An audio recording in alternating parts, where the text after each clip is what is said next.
So as you can see from the title of the video, today I'm going to be, I can't get my words out, what the hell?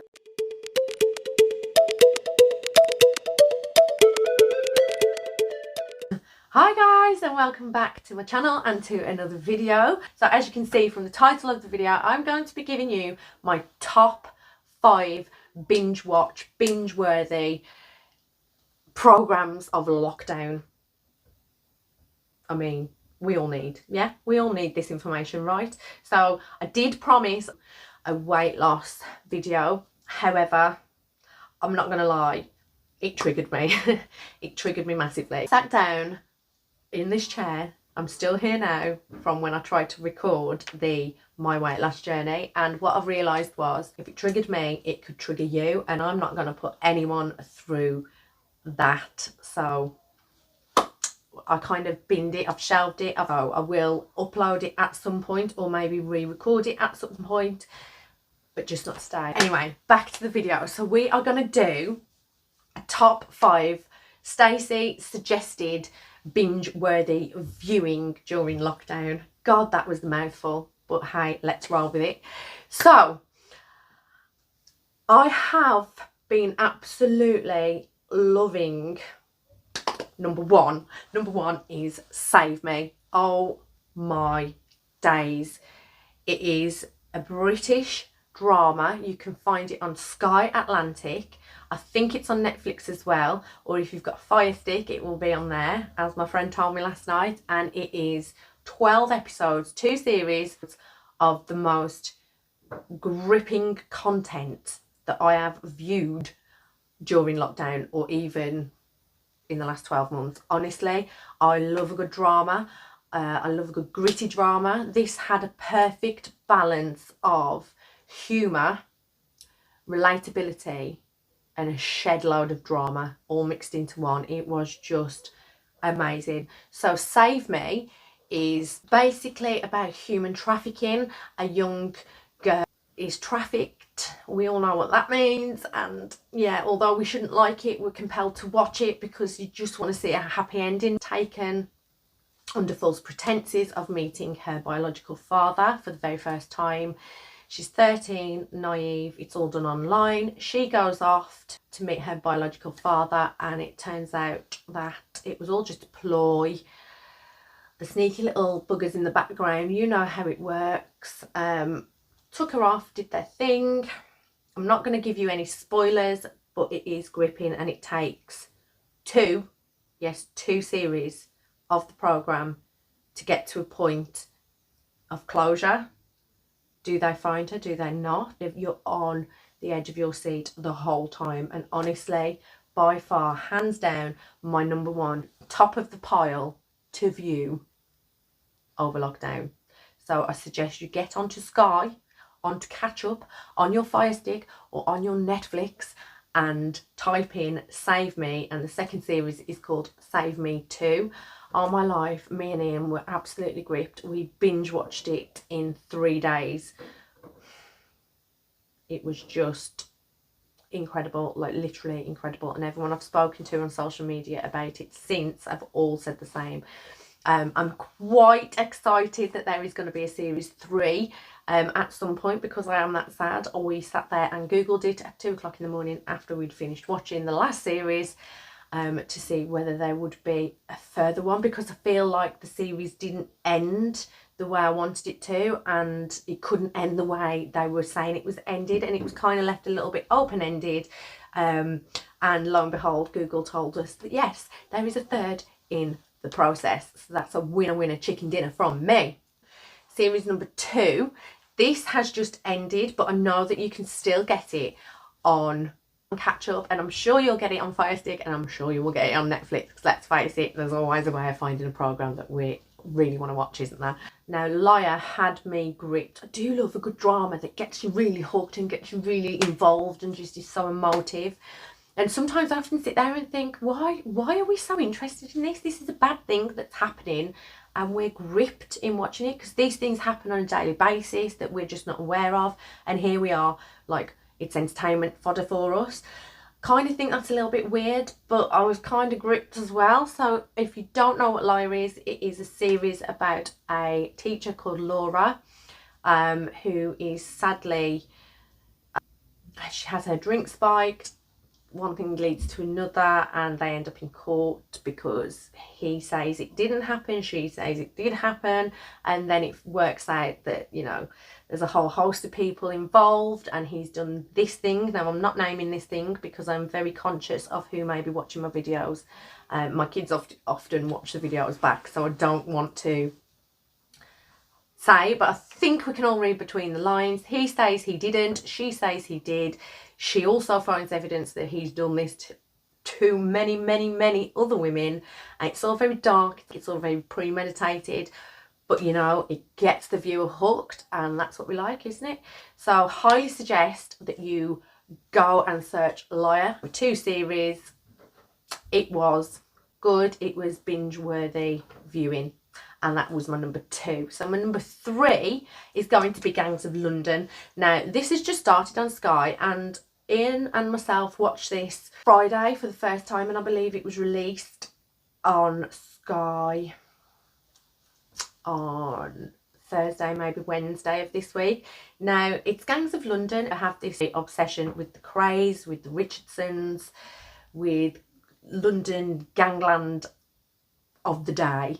It's something I've always read about, always been interested in, not for any kudos, but for just, you know, it fascinates me. Gangs of London, just the title had me hooked. Now, I'm gonna say it, it's a little bit confusing, a little bit slow to get in, so we've watched 2, maybe 3 episodes so far.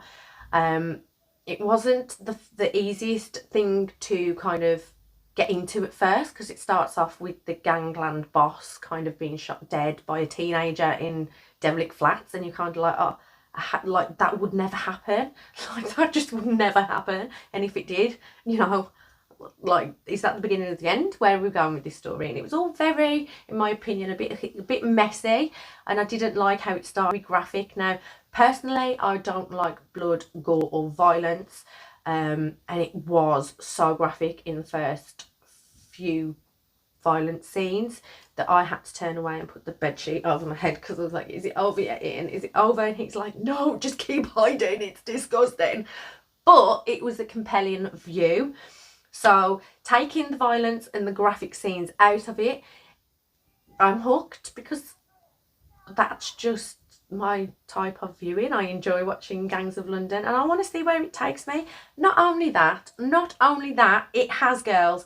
It has John from Peaky Blinders in it. Now, we're going to be talking about Peaky Blinders in just a second, but it had John in it, and you know, I was a bit of a John fan, so it was very appealing to me. So that's my 3rd suggested watch over quarantine, lockdown, whatever you call it, wherever you're from. Number four is an oldie but goodie, is Peaky Blinders. So girls, if you have not watched Peaky Blinders, you need to get on that trend. It is, like, I'm talking to you, and Peaky Blinders has been out, what, 3 years now. I am absolutely addicted to it. It is definitely, it's another one of those, isn't it? It's a gangland kind of mafioso, turf war kind of vibe, and that's very much my viewing pleasure. So it's got Cillian Murphy as the gorgeous Tommy Shelby. Like, you know, it's got Tom Hardy in it. So come on, girls, there's a lot of eye candy in there to be had. Yeah, and it's based on a true story, so I know that the characters based on did exist, but I'm not sure if it's complete fabrication, but it is kind of based on things that happened in that era. I know, I'm that sad. I've read the books about the Peaky Blinders.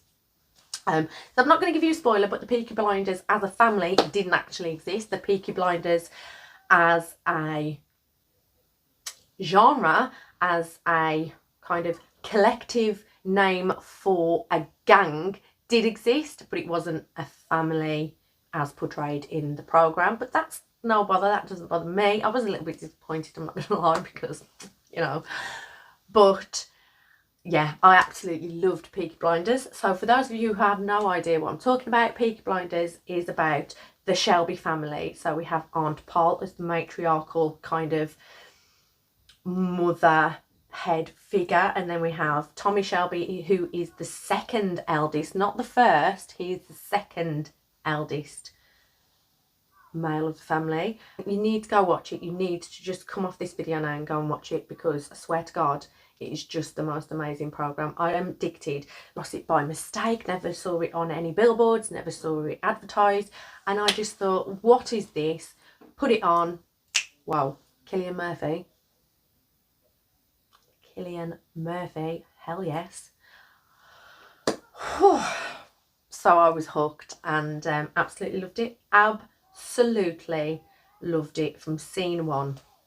So it's all about turf warfare in Birmingham and across Birmingham and the UK in the 1920s, 30s, I do believe. Yeah, and it's just basically off-turf bookmakers who take their chance and get lucky. It's just compelling, and if for nothing else, you've got a whole host of sexy ass male actors. What more could you want? What more could you actually want? So there is a series, I think series 4 was due to be filmed this year, but obviously with coronavirus they cancelled it, which really made me sad. But you know, it's still in the pipeline, so hopefully next year at some point we will be getting our Cillian Murphy and Tom Hardy fix. Disclaimer, Tom Hardy isn't as Tom Hardy-ish in Peaky Blinders. I'd much rather have Tom Hardy as depicted in the Cray film. But you know, beggars can't be choosers, can they? So yeah, that is all about turf warfare, bookmakers kind of taking over on course and off course bookies, and they chance their arm and they get lucky. And you know, honestly, I just don't even know how to formulate a sentence about it, because all I can think about is Cillian Murphy. So go check that one out.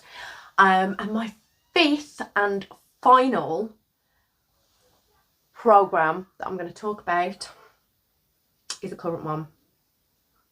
It's a strange one. It's a bit messed up, a bit dark. I really don't know what's going on in this program, but it's Killing Eve. A bit controversial, because when I talk to people about Killing Eve and when I put it on my Facebook or on my Instagram, and people are like, oh, it's a bit weird, isn't it? Yes, it is, but you have to roll with it. You have to absolutely roll with it. Like, so we've got Eve, who is, you know what, this is the thing about Killing Eve. Is it actually set in London or the UK, or is it set in Russia, or is it, I mean, they're just everywhere. It's multinational. So you've got Eve, who is a British like MI5 agent, something like that, and then you've got Villanelle, who is the villain of the piece, who is a Russian hard as assassin who just goes around chopping people to bits and shooting people. And they have this, the two of them have this love-hate relationship.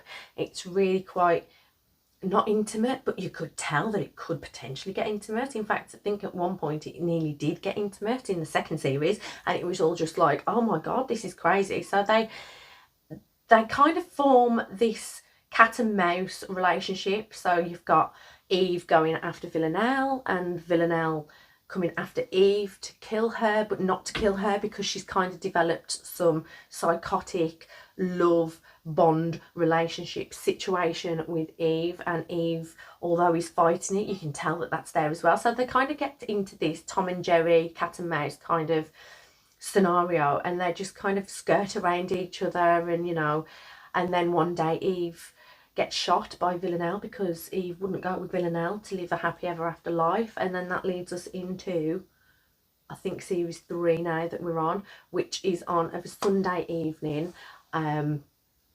right now, but you can get it on iPlayer, and it's well worth a watch. It's a little, it's one of those, it's a little bit weird. You kind of want to get into it, but then you're kind of like, oh really, I'm a little bit confused as to what's happening here.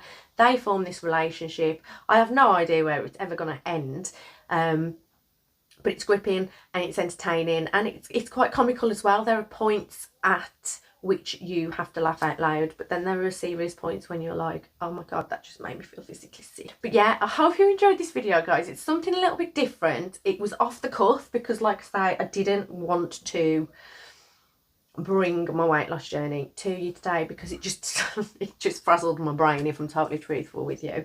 They were my 5 top picks for binge worthy viewing. If you've got any time, which I'm sure we all have at the moment, to sit down and binge view some programs, then they're my top 5 dramas. If you do have any suggestions for viewing content over the next couple of weeks that is binge worthy and gripping, then drop them below and get sharing. And just, yeah, let me know if you've watched any of those things. I'm pretty sure most of you probably have, because there's a real mix of new and old.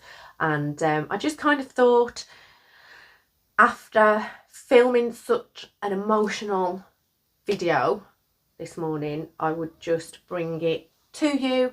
Again, I'm going to try and keep editing as minimal as possible, because for me, with the lifestyle I lead with my children and my business, it's just easier if I try and limit my editing. So I hope you've stuck around. We're on 21 minutes and 5 seconds, so I'm going to end it now. Have an absolutely fantastic evening, whatever you are doing. Don't forget to hit that thumbs up and smash that subscribe button, and leave me a comment down below if you enjoyed this video. And I wish you love, health, wealth, prosperity, and I will see you in my next one, which will be Wednesday at 7 p.m.